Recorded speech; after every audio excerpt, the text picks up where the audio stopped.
What? Why are you shaking your head? You're welcome.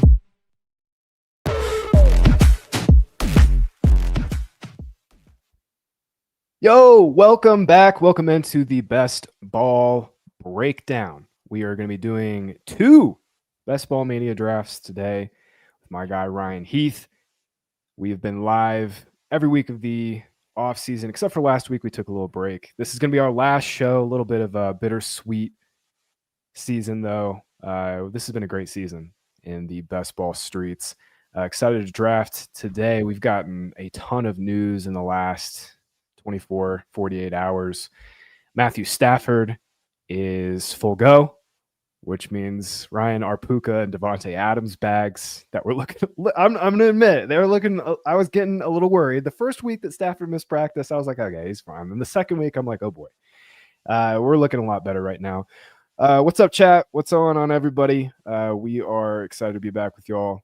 Ryan, I have a good feeling we're going to be drafting either Puka or Adams here. Yeah, man, the Puka stuff has been kind of crazy.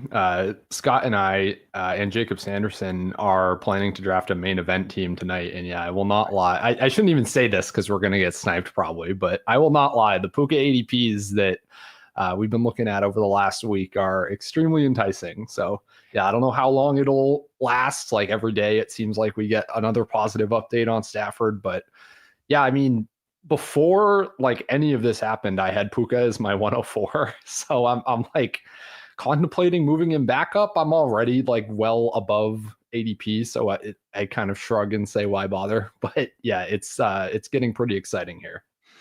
Yeah, Puka has been a key target for us in best ball.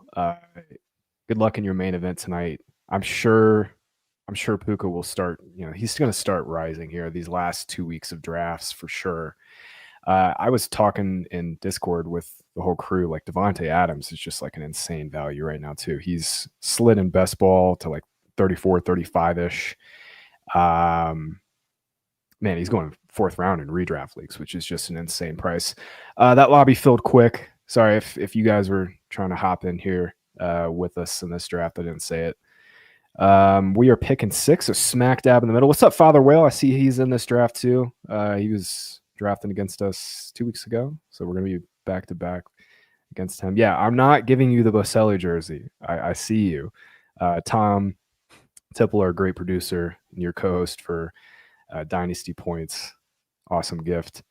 Yeah, the Boselli jersey. I just did a first read with Brett, Ryan, and Joe and Brett do like a Mount Rushmore every week, and that we did a Jaguars Mount Rushmore. So it was a little hard, not gonna lie, picking those 4 players.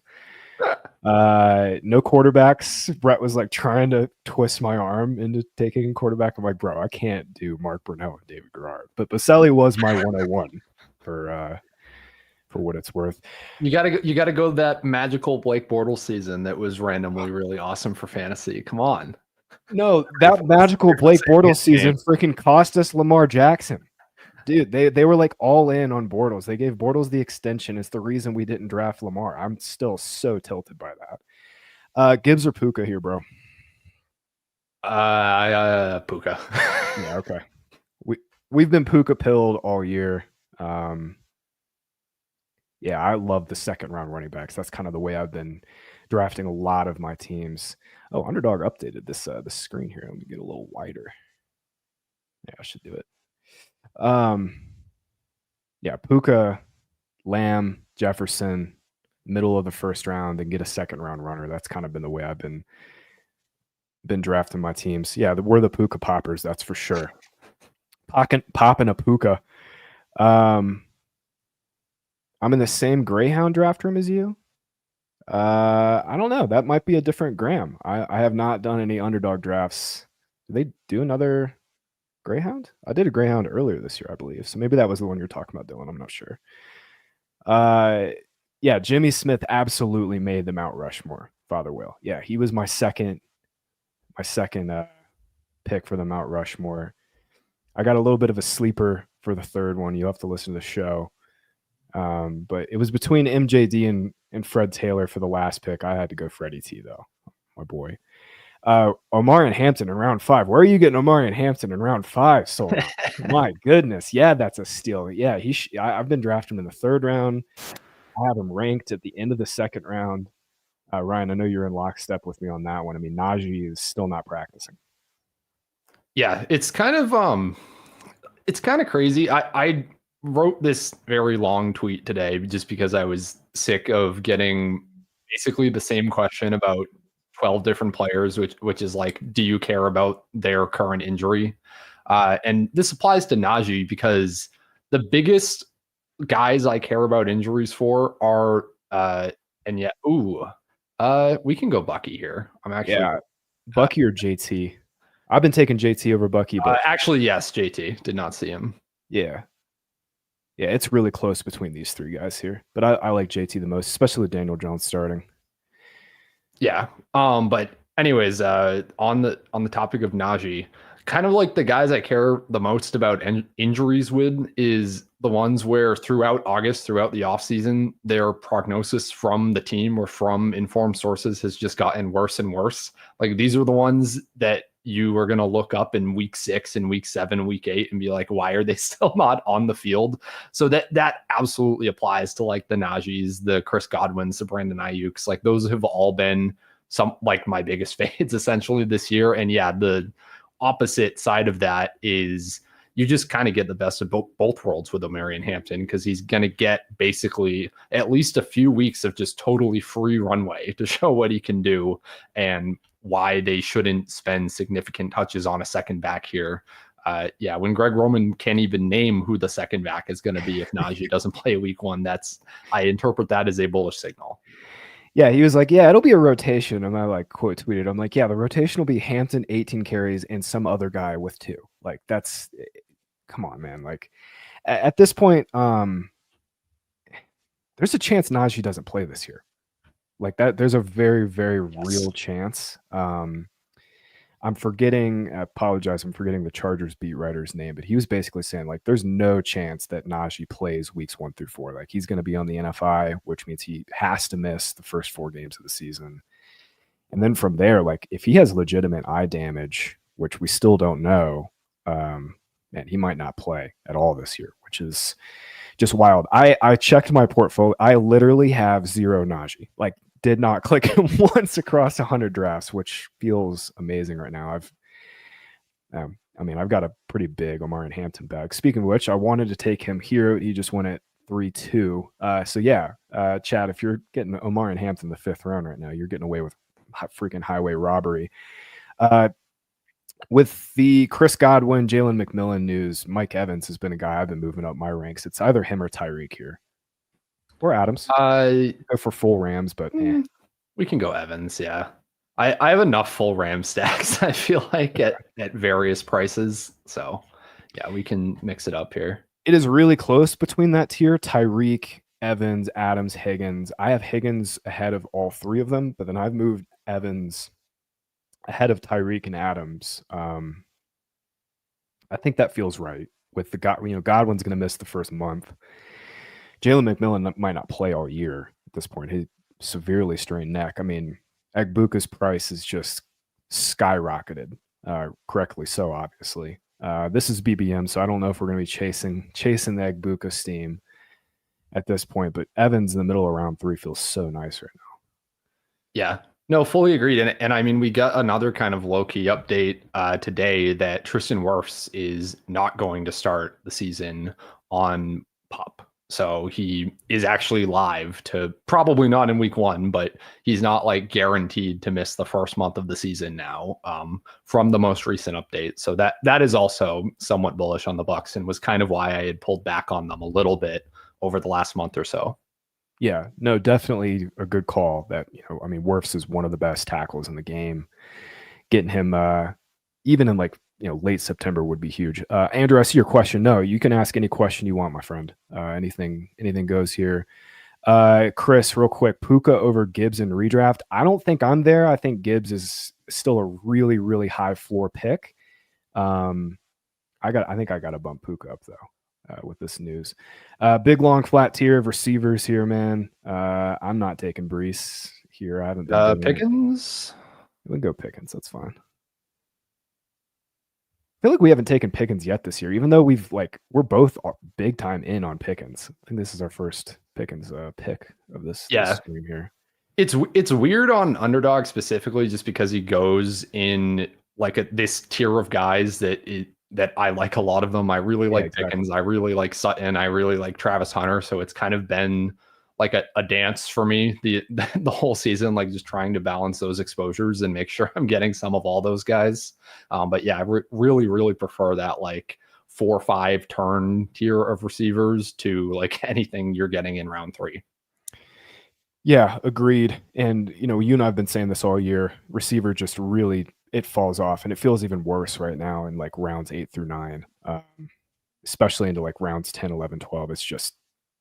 It's really tricky. I've been trying to do last like couple weeks before I kind of closed down some of my heavy best ball drafting. I tried to do way more like 3 receiver teams like this one, and I'm especially liking it now.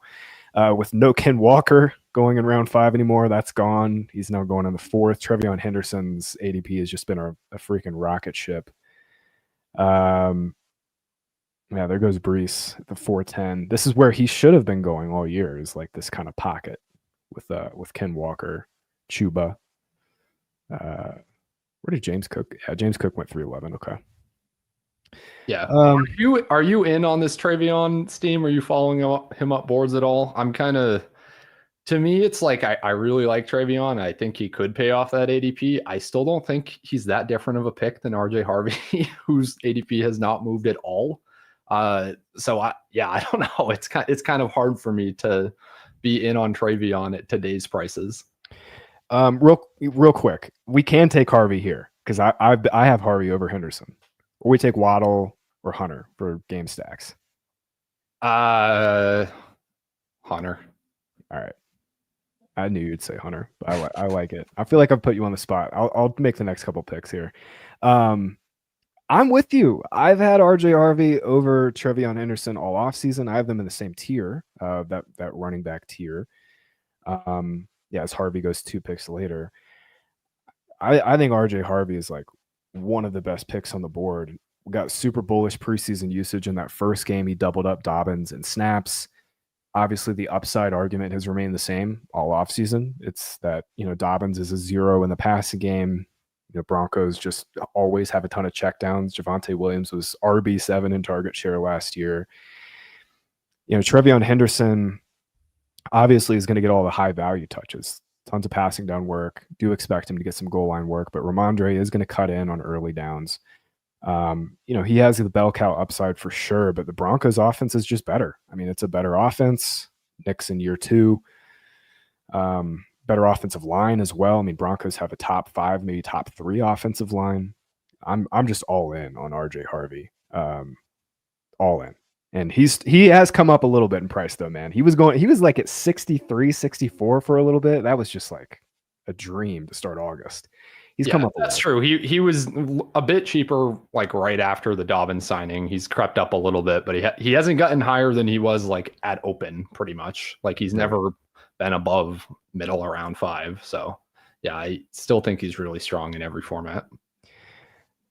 I've been jamming Pollard here. Yeah, Pep Pacheco just went. I'm gonna jam Pollard again as our RB2. Tajay Spears has this high ankle.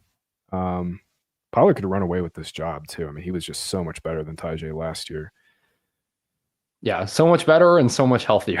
Tajay looked better at the end of the year when Pollard's ankle was completely shot for like those last 2 or 3 games. But I agree. Like we heard all last offseason as well about, we really want to get Tajay involved more, especially as a pass catcher. But it just never happened because he wasn't consistently available and Pollard kept playing really well. So he's got a window to just do the same exact thing here at the beginning of the year this year. I mean, if Cam Ward is good, like that's if he's I feel safe saying that he's going to be better than Levis. But if Cam Ward is like legitimately good, then I mean Pollard, you can squint and see some like low end RB1 upside for sure. Like this offense is just a little bit better than team expectations. Man, I've been just taking a ton of our guy Juwan Jennings. This has been such a nice price. The other guy I'm thinking about here, he's boring.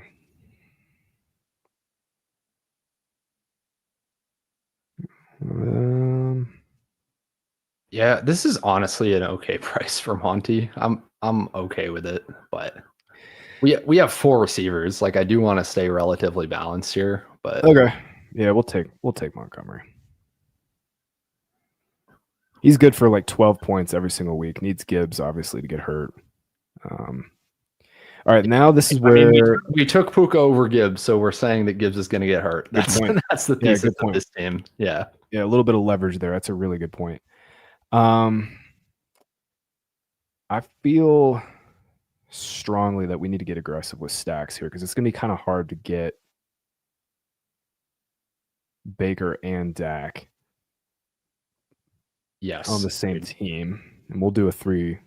Like I feel like every draft with you is a 3 late round tight end team, which is perfect. That's optimal to me. It's gonna be kind of hard to get both these guys on the same team. So let's see. Yeah, I'm cool with. Maybe not. We maybe get Dak at 9-6. Yeah. Yeah, I'm cool with double tapping them if the room lets us. Yeah. We have a bunch of questions to catch up. Yeah, I was just about to hit a few of them. Yeah. Yeah. Ethan says, how do you rank Neighbors, Jainty, Nico, BTJ, and London? I have Jainty ahead of those receivers, but then it's Neighbors, Nico, BTJ, then London. I have it BTJ, Nico, Neighbors, then Jainty, then London. But honestly, I really like all of them, and I really love the back end of drafts this year. Yeah, dude, that pocket is just so good. I mean, there's so many different ways to go. Like you could double tap running back there. You could take Henry and Jainty and then just hammer receivers. I personally like doing what you're kind of outlining, taking one of those receivers plus a running back. You know, Achane has kind of been that guy. Yeah, that, like you said, though, we live in this like world where we need constant information, and the Achane calf injury everybody's so concerned about, like, it really does not seem like a big deal at all. Let's see if I can nail another couple questions here. Yeah, Jainty or Henry at the end of the first round. I have Jainty ahead of Henry, especially in PPR, just the pass catching upside. But I mean, certainly can't go wrong. We're gonna take Dak here. Yeah, that's fine. I'm fine blowing out ADP for Dak. It's especially with this team. Baker's gone. The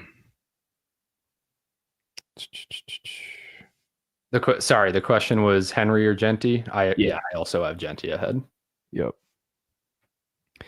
Not liking either. I don't understand that Jelly of the Month. Is that Jelly of the Month club from National Lampoon's Vacation, by the way? Love that screen name. Yeah, I mean, Henry is just like, yeah, the efficiency is going to regress, but as long as Lamar stays healthy, I mean, Henry's touchdown floor in this offense is just like insane. Like he's just a lock for like 10 to 12. Yeah, Father Whale says, thanks for Harvey. That's yeah, you're welcome for that. I maybe, yeah, Hunter over Harvey is, I would have taken Harvey there, but I let Ryan take the reins on that one.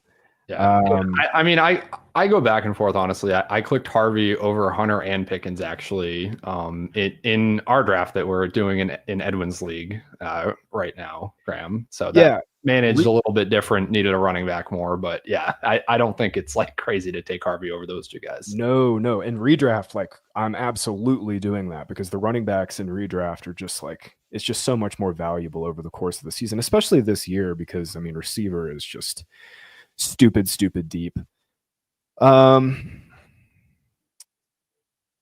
want Mooney on this team for a little Ram stack. I've been loving this ADP dip. He might not even miss week 1. Like all the Falcons beats have been saying that.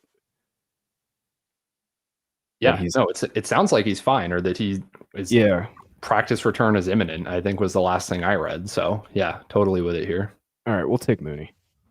There's either Mooney or one of these two tight ends here, but I feel comfy just keeping going with the late round tight end build.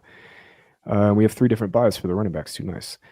Real quick, we'll hit this question from Andrew. 12-man PPR redraft of pick 105.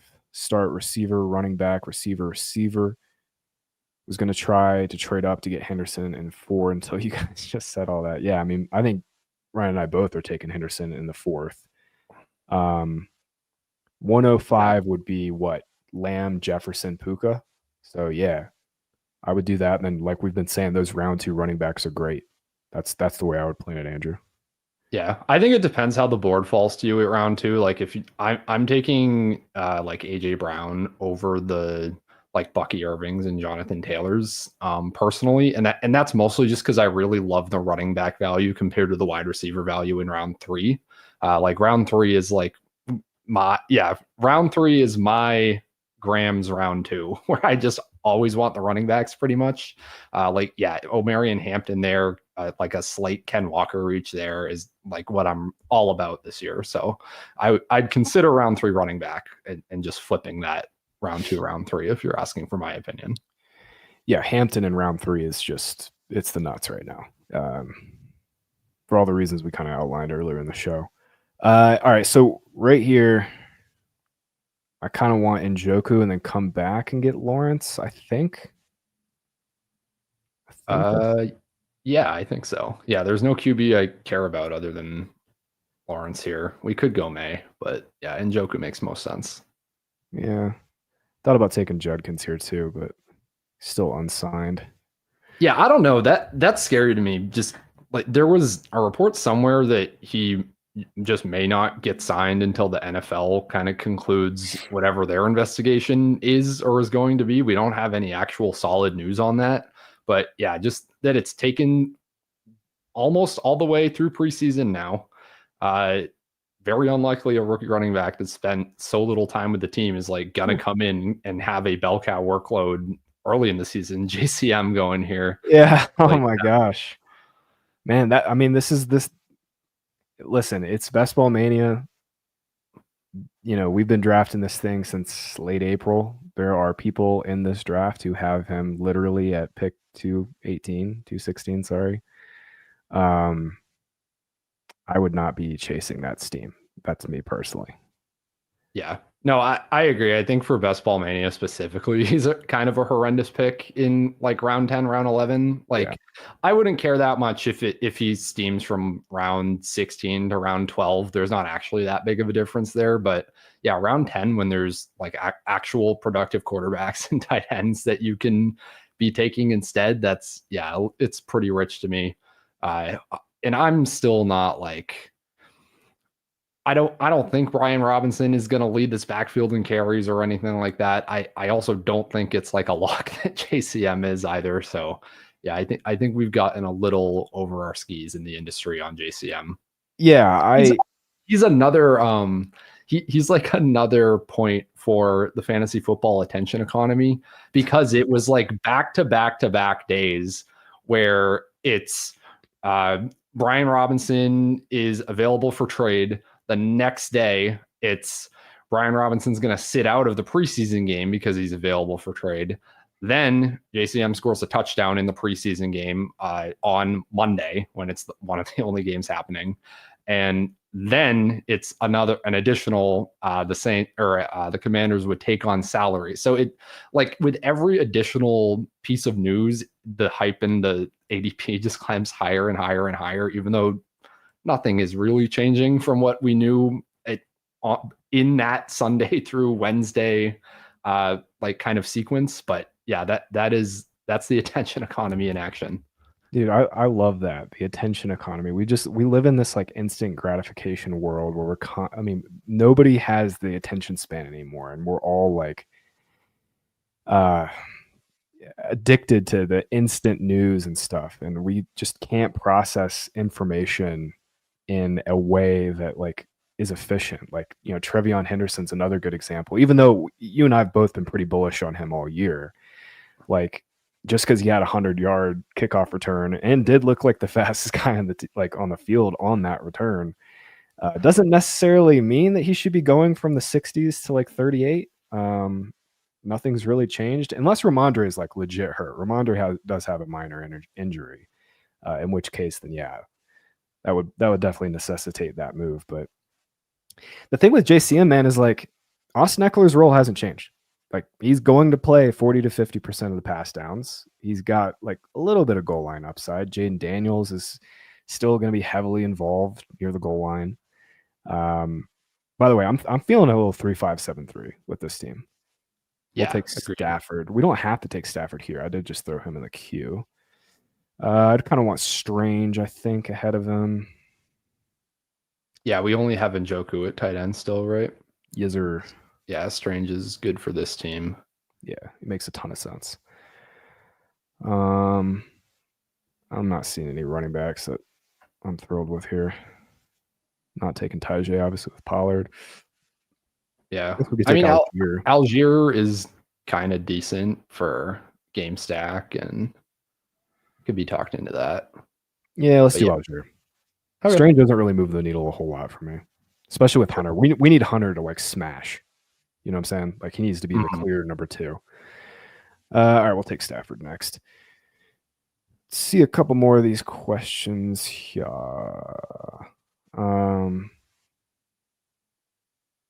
Yeah, I'm kind of with you on index. Like Chris Rodriguez is also like he's still a thing. You know, he started over JCM. JCM played into the third quarter of that game. You know, Rodriguez he's been okay when given his limited touches. Scott liked him quite a bit when he came out. Good production profile, but yeah, I mean, it's not just, you know, JCM's not just got to beat out B-Rob, which it seems like he has. Like Eckler's still going to play a ton. Daniels goal line back. Yeah, Deebo Samuel stealing carries at the goal line potentially. Yeah, while it's a good offense, it is not necessarily like a good goal line role. Like you have Daniels taking like 30-ish% of the XFP inside the 5 right off the top.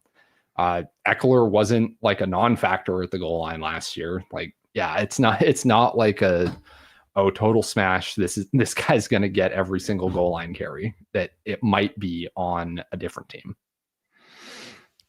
Yeah. Yeah. And B-Rob, for what it's worth, like I've been saying this in Discord, like he dealt with a number of injuries last year. Like he could be like legit dust. Nikhil, how do you guys feel about Rasheed Rice? Personally, Ryan, I've just kept bumping him down my ranks. I mean, this middle of the season suspension is it's brutal. I have a lot of thoughts. We're taking Stafford here, right? So I can just talk through it. Okay. So here's what I think about Rice. In specifically Best Ball Mania or like any format where it's a tournament and it's overwhelmingly rewarding weeks 15 to 17, you need to be aware of the potential downside where if they don't settle before this September 30th hearing, it takes 2 or 3 weeks for Judge Sue Robinson to make a ruling. Perhaps they even appeal it for a few more weeks. If it comes in at 6 to 8 to 10 games, which is apparently what the league wanted, there is a very real chance that Rice misses fantasy playoff weeks, which is the biggest deal probably in like FFPC where the playoffs are 2 weeks earlier for the league playoffs. Big deal in Best Ball Mania, pretty big deal even in managed redraft.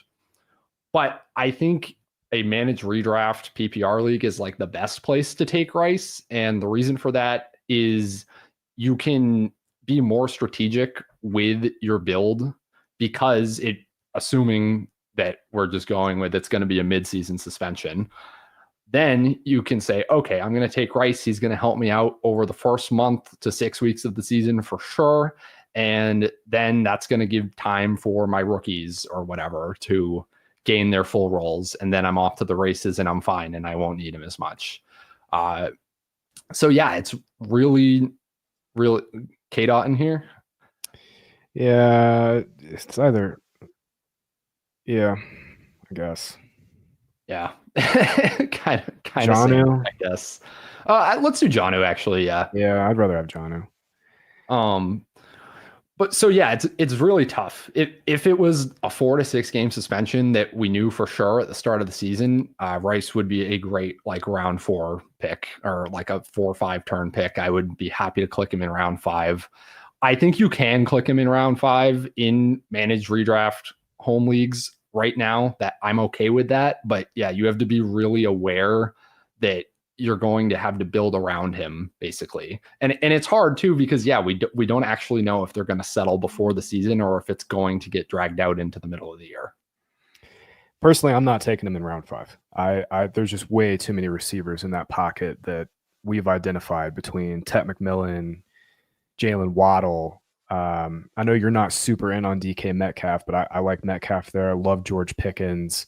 I mean, these are all guys who have the potential to be like very, very high end wide receiver 2s. And then specifically with like, Travis Hunter, I could see the same upside with Metcalf too. If Rodgers isn't just like complete dust, like these guys have like low end wide receiver 1 upside. And yeah, Rice does too. But like for all the reasons you outlined between the midseason suspension, I just think he's like a full on avoid at this price. Like if he does slide into round 6 and you get him as your like say wide receiver 4 and you feel really good about your 3 receivers ahead of him, then yeah, you can absolutely like manage through that. But like I'm personally like jamming Xavier Worthy. Like I think you mentioned it a couple weeks ago, and it was a really good point that like, when Rice is suspended, they're going to obviously have to use Xavier Worthy more. And then when Rice does come back, like what if Worthy has just like, kind of ascended even further? He's going to get design targets. He was already a much improved player over his last 10 games last year.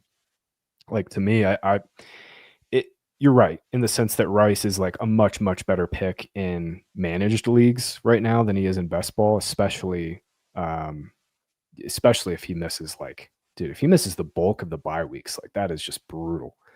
But yeah, I have been shying away from Rasheed Rice. I'm digging my boy Mason Taylor here. That's the last. Go for it.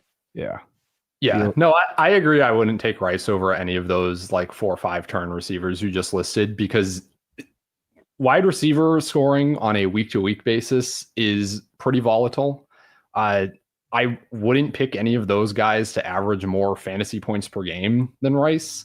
But when you say, okay, if it's weeks 15 through 17, what's the likelihood that any one of them outscores Rice? It's pretty high, I would say, especially when you add in the additional chance that Rice is not playing in those games. Yeah. So yeah, I think it's pretty easy to take any, as you said, like the top 15 wide receiver upside guys easily ahead of Rice without really thinking about it. Yeah, and I would take it a step further. I'm taking like Devonta Smith over him. Yeah, I mean, I count Devonta Smith in that among that group. Yeah, but yeah, like it's just a really like there's so many things you need to have happen to go right with Rice this year. Like it sucks because he's such a talented player and this role is so good. He's like a perfect fit for the role. It's just you got to run a gauntlet, like, and there's also the aspect of like he's gonna miss an entire middle of the season of like not playing. Like what if he's just kind of, I'm gonna take Jalen Coker here. Yes, love that. But yeah, no, I still think he's a really good pick and managed, or not a really good pick, but he's a possible pick you can make and manage with some of these like ESPN, Yahoo ADPs that are out into round 5 or round 6. But yeah, I agree. He's been a stay away in best ball. Yeah, it's just so tricky, man. All right, last round pick.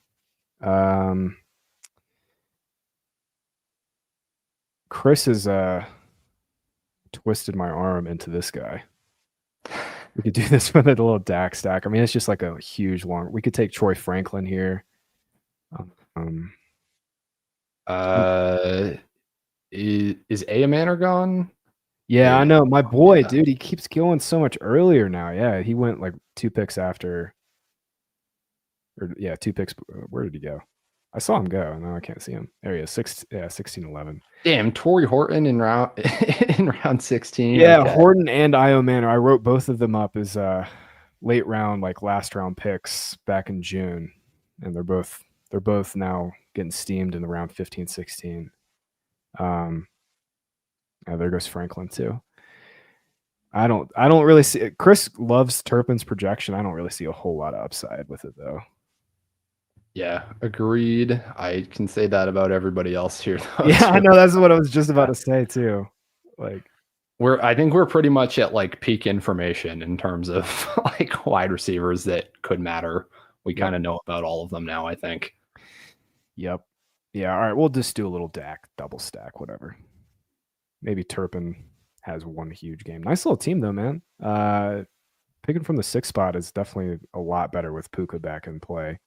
Well, he never really left play for me, honestly, in this spot, but he did start sliding into the back half of round 1. We got Ram stack with Evans, Pickens, Hunter, tons of upside at receiver, and yeah, Taylor and Pollard, nice little combo at running back. Tom's got a hard out in an hour. We could probably rip another draft. Let's do it. All right. If you have not subscribed to Fantasy Points right now, I don't know what you're doing to get Ryan's work. His My Guys, basically his must draft players, came out last week. He also had a really dank article about the new play callers, Ben Johnson, basically breaking all of it down. If you haven't subscribed to Fantasy Points and you have not deposited yet, created your account on Underdog, you can basically kill 2 birds with 1 stone. Code FANTASYPTS will get you a $5 standard subscription, which is all of Ryan's work, all of my work, the Underdog rankings, everything included. Plus, you get a deposit bonus on Underdog. It's an awesome deal. Again, Fantasy PTS. Shout out to Underdog and get in on our site for $5. All right, let's do a Pug 2 team, actually. I just saw they dropped this. This is a 3 max. Nice. Oh, that's awesome. Yeah. I'm gonna go max this myself this weekend. Let's do it. There you go. Yeah, I'll shoot a bullet and save the other 2. Yeah, nice round advancement too. 1 out of 5, just 9,000 entries. We'll see if we can get this little pug to fill. Ryan, are you a dog guy? I'm a dog guy over being a cat guy. If those are like the 2 options, I'm like, I don't know. I love dogs. I had dogs growing up the whole time. Have always had Labrador retrievers, yellow labs, black labs as a kid. I'm kind of allergic to dogs, so which is a little, yeah, I'm like mildly allergic, which I didn't really realize until I was 18 and like moved to college, and I was like, oh wow, I can actually breathe and like go for a run now. Like my whole high school sports career was probably held back by not being able to breathe very well because of all the dog and cat hair I was being exposed to constantly every day. So you call yourself mildly allergic. That sounds very allergic, man. Like very, very. If it's like inhibiting your life, like that's. I mean, it was more like you don't notice it until it's like gone. Like you just get used to it, sort of, and then one day you're not constantly like having snot build up like as you're sleeping or whatever with the animals in your room that you're mildly allergic to, and you're like, oh my god, I can breathe so much easier and my lung stamina is so much better. Yeah, dang. Yeah, I'm a dog guy myself. We're thinking about rescuing here.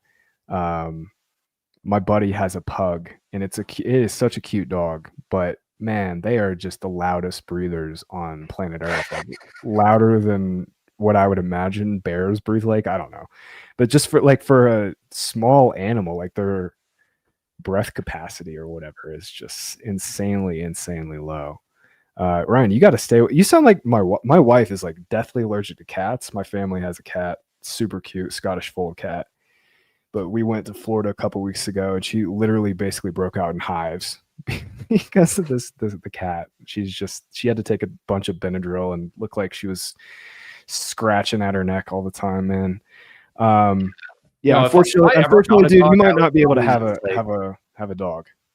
Yeah, if I ever got one, I would probably just get like the monthly allergy shots or whatever that they have now. Would probably be my plan. Yeah, like the medication works okay, but yeah, or I just have to be really good about vacuuming all the time, which is the worst part of having a dog. Yes. Yeah, the shedding is real. Especially you said you had labs. There's just like Oh, doesn't yeah. even matter the time of year. They're just constantly shedding. Constantly. Andrew, yeah, Tet plus Rice is a good plan for sure. Like I was saying, yeah, you can absolutely on a receiver heavy team get Rice in the 6th and just have like a guaranteed wide receiver 1 when he is active. If you want to like big brain it, Rice plus Jordan Addison makes a ton of sense. Addison obviously has got the weeks 1 through 3 suspension. Schefter says that Rice is going to be available weeks 1 through 4, but then there's been some other reporting where basically people have said that Rice, his suspension hearing might not matter at all, and they could come to some sort of agreement. Who really knows at this point? That's kind of where we're at. Index of suspension. I see you in this draft. Luckily, we're at the opposite end of the boards here, so we're not going to be sniping each other, which is nice. We're picking up the turn. We might get Puka. I want Puka or Puka Henry. Go Genty BTJ. Yeah, I love JT BTJ too. That is so sexy. John in his draft plan article said that he can't resist the gorificness of JT plus BTJ at the turn, and he's just right. It is absolutely gorific. JT, Hammer RB1, BTJ, Julio clone. We are heavy on Jags on our last stream of the year, man. This will probably be another Jags stack. Surely this will go well for us. Oh God, I know. Yeah, I'm up to my eyeballs in BTJ and Hunter, and relying on Trevor Lawrence to do it is a little scary. I'm not gonna lie. It's a little scary. Take some faith, but man, maybe he needs to be like Samson, like cut his hair and then realize that he's actually strong. You know what I mean? Like, I don't know. Oh man. I saw a question I wanted to ask you. Achan at 205 back on the menu, by the way. That's like sick. I haven't moved Achan at all for anyone. That's another one a lot of people keep asking me is I have him in the exact same spot I did 2 weeks ago in redraft. Yeah. I am not like concerned about this calf injury at all. It's usually a less than 3 week recovery. If anything spooks me, it's like the Brian Robinson rumors a little bit, but I don't think he's really there. I don't think the Dolphins are like the most likely destination for him. There's a lot of worlds where to me, that Brian Robinson interest says they understand that they have no answers at the goal line, and that results in Achan getting an even higher goal line share than he did last year in any of the worlds where they don't land Robinson. So yeah, it all kind of nets out to even for me, to where I'm still incredibly bullish on Achan. Yeah, I have not. Well, we have not moved off of him as a site. I haven't moved him either in my tiers article. Like getting Achan plus Neighbors plus Nico or Amon-Ra, like whatever in that pocket is just, it feels like the nuts right now. And this was the question here. This is the kind of the same theme of the show, Ryan. Like the attention economy strikes again with Ken Walker. Like our confidence level hasn't changed. Like he's getting NBA style load management. They're trying to make sure he's healthy for week 1. He's been healthy in practice all off season. They've just given him some practices off. My confidence level hasn't changed at all for Walker. Yeah, I will address like that one ESPN article by the guy whose name I'm sorry I don't remember. No offense to the Seahawks beat writer that wrote the Zach Charbonnet might be the committee or the RB1 article that kind of set the world on fire yesterday. But reading through it, all it is like teammates saying they like Zach Charbonnet and the coaches saying they like Zach Charbonnet, but there's never any like Zach Charbonnet is going to play over Ken Walker at any point. Like there's nothing in that article that suggests that at all to me.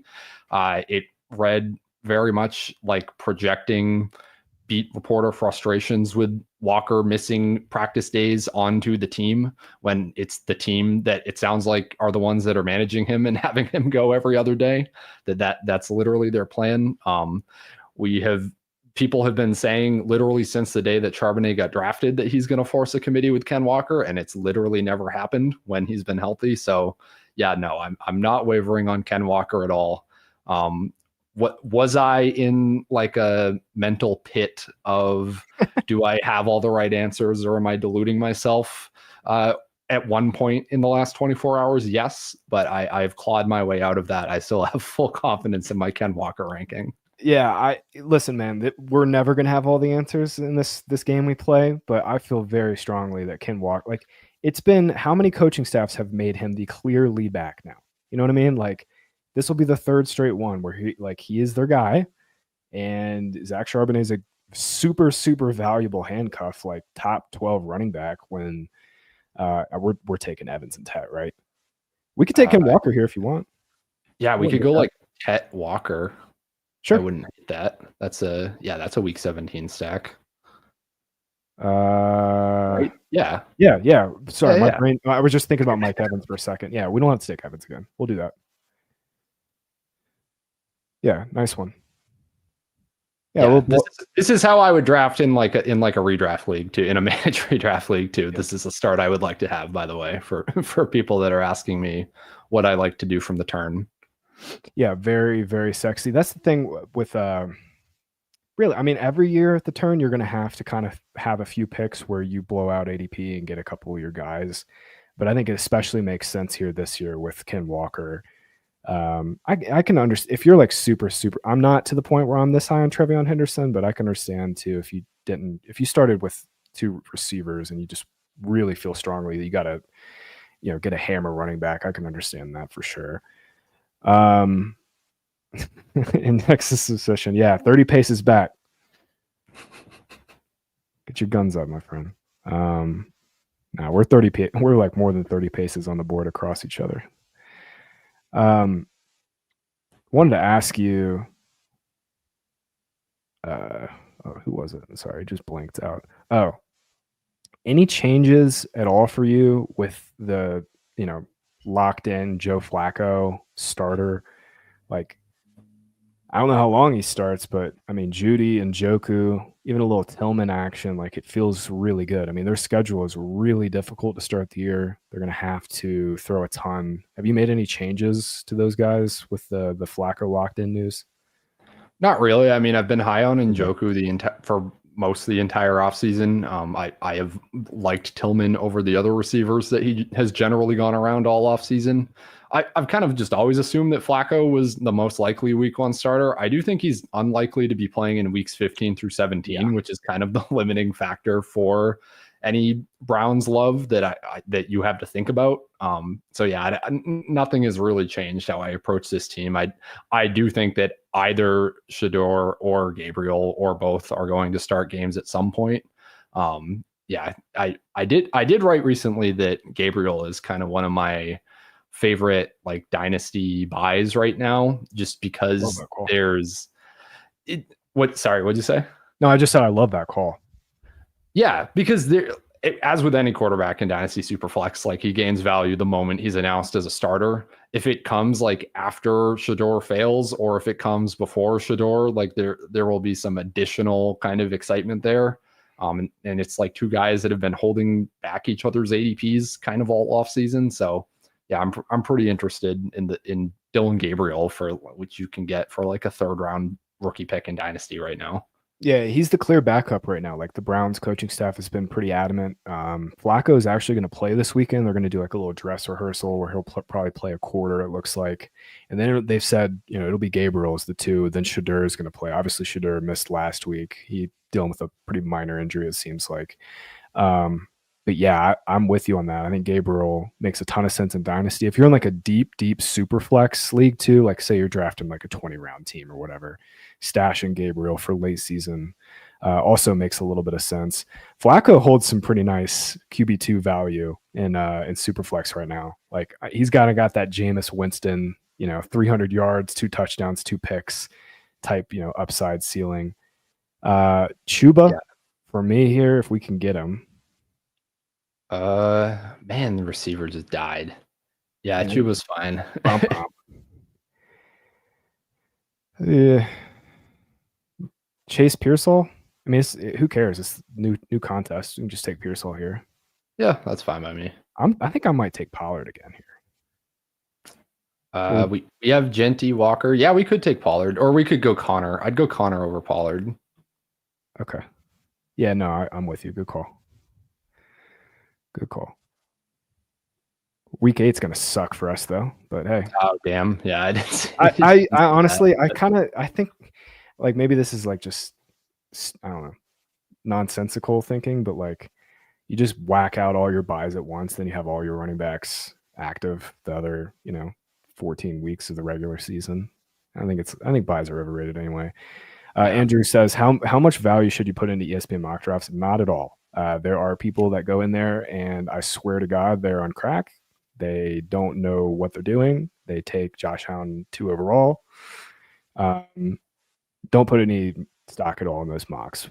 What you can do is basically go into our generator, fantasy points generator, type in your league settings, and that's going to give you a much more accurate representation because it's powered off projections. So use the generator. The generator basically will optimize each team in that draft. You can put in the ESPN league draft settings, your league draft settings, and it's going to be a lot sharper. When you're in those mock draft rooms, man, you just get people that are absolutely insane, just doing some wacky stuff. Other way to get prepared is honestly just do best ball drafts. You'll get a kind of a decent feel, especially if it's a three receiver league that you're in there. I want to hit a few more questions while we have a chance. Who do you guys prefer in PPR, Loveland or Warren? That depends on your team, man. I assume it's Coulson Loveland or Tyler Warren, right? Why did I think of Jalen Warren? Jeez. Yeah. I would go Loveland here. I know Warren has gotten like the recent steam, the recent hype, but to me, they are comparable prospects. There's just a lot more upside with this offense overall. And I'm not like any more convinced that Tyler Warren can usurp Josh Downs and Michael Pittman than I am that Loveland can usurp DJ Moore or Roma Dunze. So I like the target competition stuff to me is kind of a wash, but yeah, just better offensive environment for Loveland. And he's also been cheaper basically all offseason, and I don't really get why. Yeah, the bulk production for Warren last season was crazy. It was like one of the best tight end seasons of all time, but Loveland obviously just kind of got killed a little bit by terrible quarterback play. His efficiency metrics by yards per route run are basically the same as Brock Bowers. His target earning metrics are insanely good, like some of the best we've ever seen for a tight end. I'm still with you on Loveland. Hey, Steve, shout out to you, man. Thanks for the super chat. Nice one here. He says he's got Chase Brown, Ken Walker, RJ Harvey, Jordan Mason. He's got a trade offer he's working through. Ken Walker, Colston and Loveland for Bowers. Interesting. I'd be thin at RB if I got Bowers. Do I pull the trigger? I don't think you're too thin. Walker and Loveland for Bowers feels very fair to me. I think I'm doing that trade for Bowers. Yeah, I think you're okay with Brown and Harvey. Yeah, I think I would do that. You might be a little thin to start the season. Like it might take Harvey 1 or 2 weeks to kind of get fully ramped up. But yeah, I mean, Mason's a nice RB3 on that team. Chase Brown, the hammer RB1. Yeah, I like this. I like this team. This move a lot for you, Steve. I have a lot of teams where RJ Harvey's the RB2. That's like not thin to me at all. Like it's thin for the first couple of weeks maybe, but like I'm okay playing that way in managed redraft. When it's like the buys are at their lowest, the injuries are at their lowest, that's like when you want to be thin. Agreed. Yeah, he's going to ether J.K. Dobbins by the middle of the season for sure. Feel pretty strongly about that one. All right, we're coming back up. We have the gross receiver group to deal with, like always here. I will say, you've been on this the whole show about the attention economy. Jaden Reed's foot injury is a little scary. Not gonna lie. He is out of the boot, still not practicing. He does make a little sense on this team though. Yeah, he like Jaden Higgins. I might click over him. But that's a really big ADP app, actually. So, yeah, or both of them here, unless you want to take like Caleb. But I'm not taking Caleb Johnson here. We're good at running back, man. All right, we'll take Jaden Reed. And honestly, I kind of feel like we gotta do this because there's no way we're gonna get Purdy back, right? 108. We have Pearsall, right? Okay, yeah, that's fine. Yeah, I have all these quarterbacks in the same kind of tier here: Mahomes, Dak, Baker, Nix, Purdy, all in the same range. I'm perfectly fine for all the reasons we've been saying. Jumping ADP on these quarterbacks here. I wanted to see where Rice went in this one, since this is a time box. Yeah, 607. I think that's about right. I'm still taking Jordan Addison over him, man. Like all day. Well, I'm taking Jordan Addison over a ton of wide receivers that have been getting drafted fair. All year. So it's hard for me to compare to Jordan Addison, but well, I meant to compare it in the sense that like they're both obviously going to be suspended, but like one player is going to be available during the fantasy. Yeah. Like worst case scenario for Rasheed Rice is he meets with this independent arbitrator on the 30th. He then has like a 2 or 3, 4 week period where there's no judgment from the NFL, and then they drop the hammer on him, and it's like 6, 8, 10 games. Then for sure, like you said, he's out for the rest of the regular season and maybe even into the fantasy postseason. I mean, that's just like disaster scenario. Like he'd be basically like in managed leagues. He'd almost be like a droppable player. You can't stash him on IR, especially if you have like if you're in like a 10-team league with only like a handful of bench spots, which a lot of managed leagues are. I mean, it'd be really, really hard to hold on to Rice for that long, in my opinion. Even to get him for week 17, it'd be really, really hard. Yeah, no, agreed. I do think like the 10-team super shallow stuff is like the best place to draft him, though, just because that's where you can like get away with like empty lineup spots or like wasted draft picks the most easily. So that would be the format where I'm like most aggressively targeting him. But yeah, I agreed. There's definitely a world where you're dropping him in like week 9.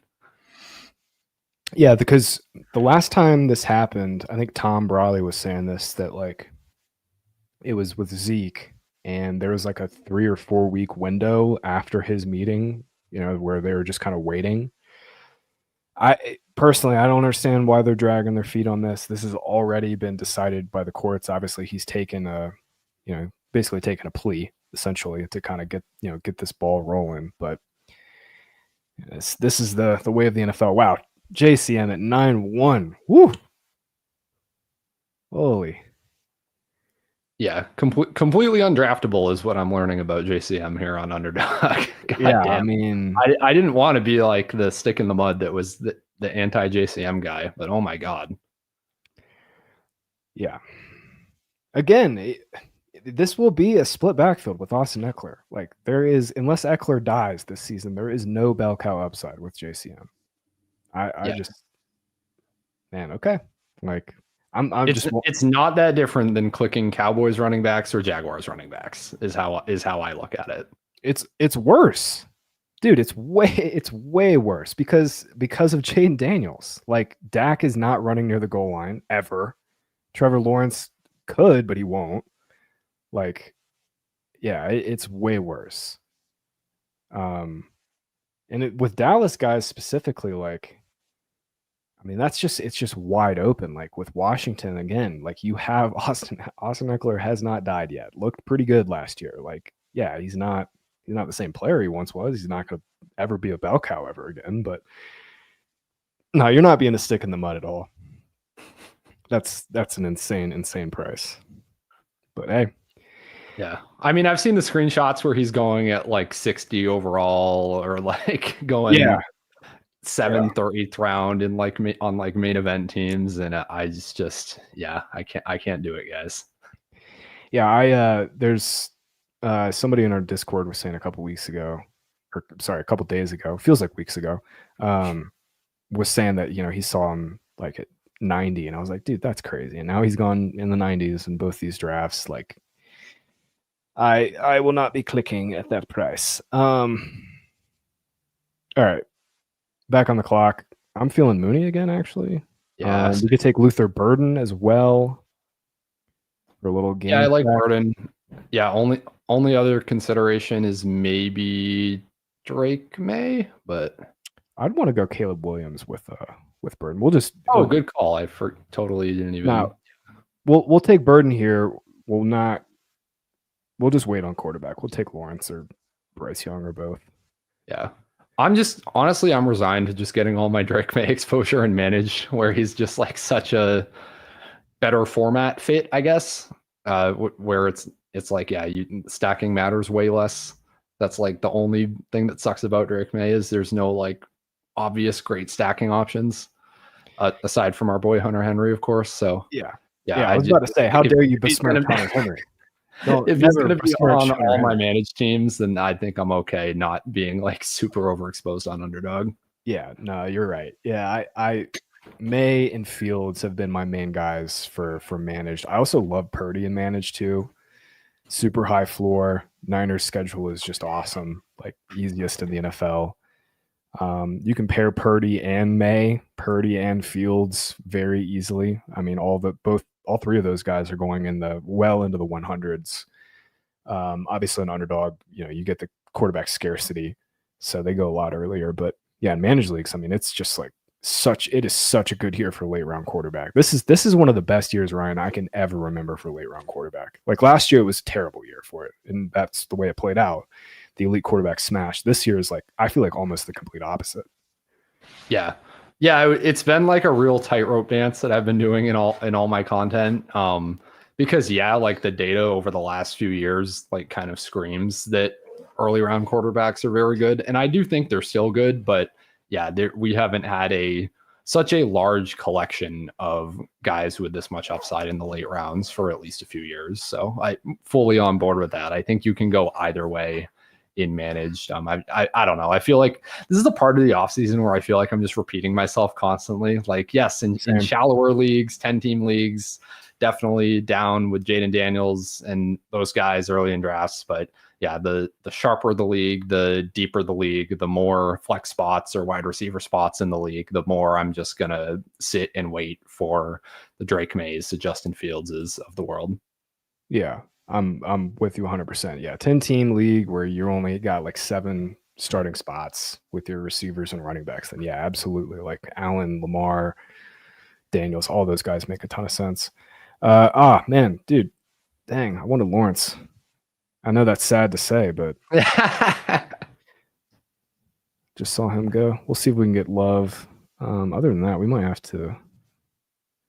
We can still take Penix, right? Yeah, we can take Penix. Oh, damn. Yeah, Love just goes. We might have to just blow out ADP to get some stacks here, which is fine. Yeah. We'll do another. We should think about tight end here too, probably. Falling in Njoku. I would love to get Njoku again.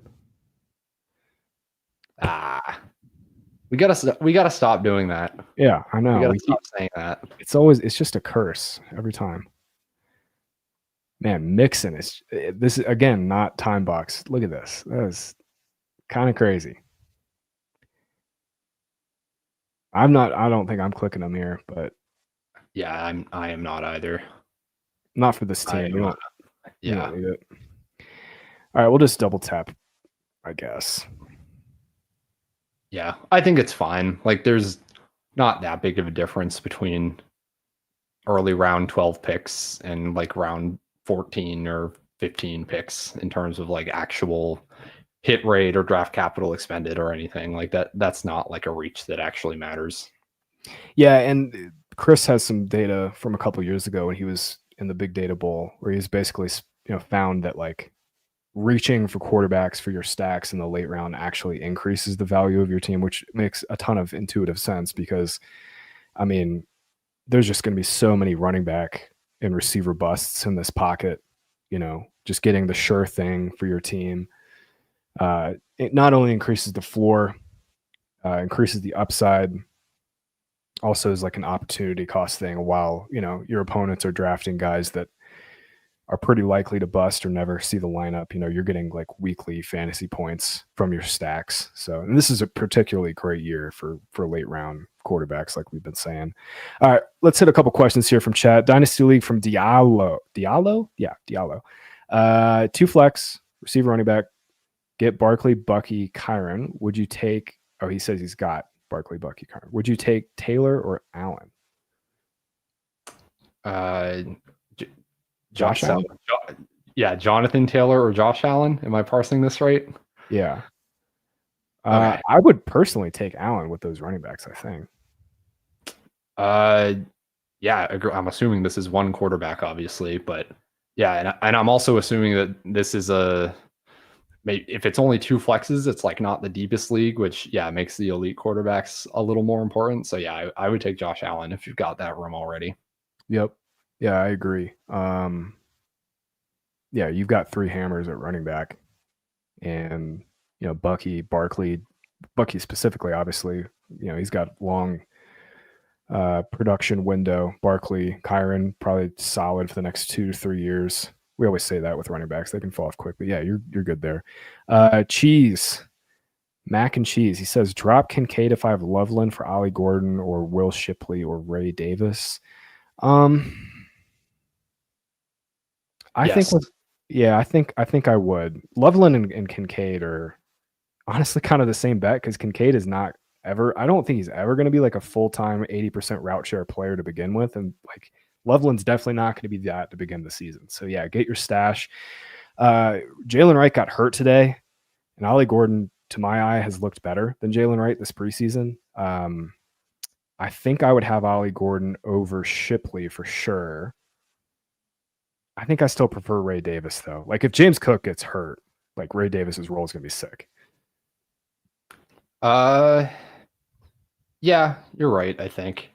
Yeah, I mean, Ty Johnson's role is never going to change. That's like what I was just going to say, but yeah, it's like a much better offense. Davis is going to be closer to a bell cow. We'll get like the early down receiving that Cook currently kind of gets. So yeah, agreed. I would love, this would be just like a mega late round tight end build, but I'd love Algier and Garindo on this team. Just be done. Yeah, I like that. Because running back is just, it's so bad rounds this year. It's just like, there's no one I feel comfy about. Yeah. Yeah. I mean, once you hit those 2 are like good at running back, can just, like full on punt tight end. I think that works on this team. Sick. Yeah. That running back room is nice, man. JT, Walker, Connor. Very nice. And yeah, we'll just go with a couple late round tight ends here. There's another question or 2. Quincy's asking, who has more upside, Judkins or JCM? I think Judkins does. Like, he's got the bell cow upside that JCM doesn't. He went the 2nd round, guys. I mean, the hit rate for 7th round running backs is worse than the UDFAs. Like, you have a higher chance of hitting in fantasy. Obviously, I think it's a different bet with JCM at this point, like knowing what we know. But again, he's still got to compete with Austin Eckler. He's still got to compete with Jaden Daniels. Yeah, Judkins for me.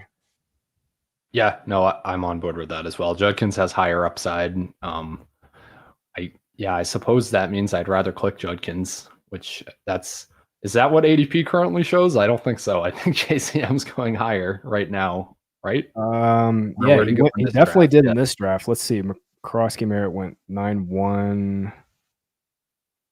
Where did Judkins 11-11 there? So yeah, almost 2 rounds later. Yeah, if I'm picking there, it's definitely Judkins. Yeah, straight up, I just prefer Judkins. Like Jerome Ford has been replaced twice now. Well, technically now 3 times, and Dylan Sampson is just a guy to me.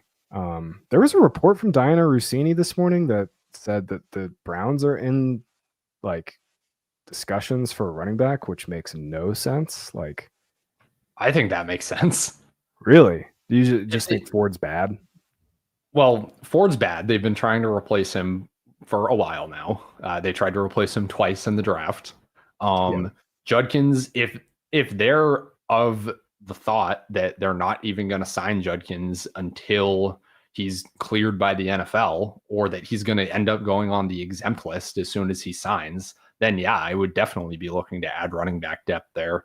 I mean, the Browns are second in waiver priority, ahead of the Dolphins, notably in waiver priority. The Saints would also be ahead of the Dolphins in waiver priority if this does end up in Brian Robinson getting cut and falling down waivers. The Browns and Saints would be who I would most guess would be his destinations, because those have both been rumored as teams that are active in the running back trade market per Rossini. Okay. Yeah. I mean, I still go back to my evaluation of Judkins, and just I love the player. Obviously, dude's not been able to practice at all. They may think that he won't play this year. That's kind of what that's kind of like the outcome I'm hedging against here.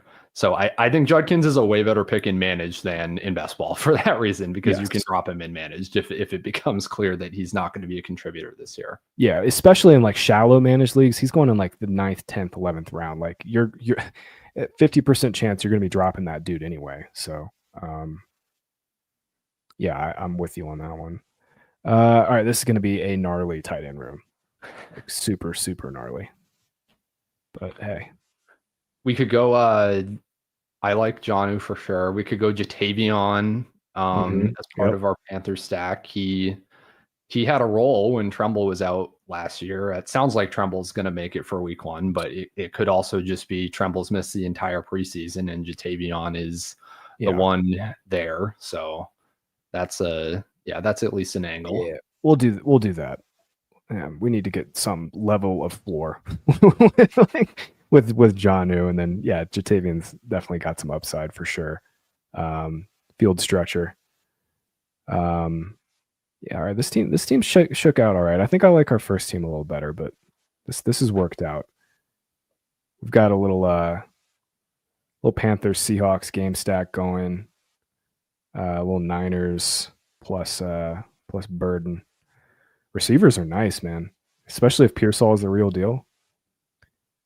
Yeah, no, Pearsall's like the key to this team and to this receiver room, which I don't know, makes me nervous. I'm like, I've waved the white flag a little on the 49ers receivers, where I still think Jawan Jennings is a better pick, but I would concede that they're probably both good picks, considering we were taking Debo and Ayuk in late round 3, both of them last year. And that honestly, this offense, just in terms of how much they have to throw, could be even better for fantasy for receivers than last year. So yeah, I think both of them are really strong picks. I'm still team Jennings, but Pearsall is, I'm kind of shrugging my shoulders. It's the same thing with like Jaden Reed and Matthew Golden with the injury that I'm just like, all right, I don't have the energy to fight this battle anymore. We've all talked about the Packers receivers way too much. Like it's still, I go back to what I was saying in April after they drafted Golden. It's like, that's a sick pick for this team. Like he fits in with Love really well because Love is so aggressive downfield. But like for fantasy, like I don't know if any of these guys are going to matter. Like, is anybody going to get a target share above 20%? Because it hasn't happened in each of the last 2 years, and I still feel that way. By the way, Ben Standing, who has been all over the Commanders cutting or trading Brian Robinson, he asked Dan Quinn if Chris Rodriguez was going to replace Brian Robinson as the short yardage and goal line option, and he said yes. So again, like we're taking JC, you're running this gauntlet with JCM that like not only again is you're betting on Eckler kind of taking a step back, you're also like they clearly still love Chris Rodriguez. Like to me, man, Commanders backfield is just full on avoid. Like I think Eckler does actually make some sense in best ball just because he does have a pretty decent floor. And his price has not moved. He's still going in the 150s. But dude, full on avoid this backfield at this point. Just take Jaden Daniels. Like that's where I'm at. Debo's a pretty good pick too right now, but yeah. No, I pretty much agree with everything there.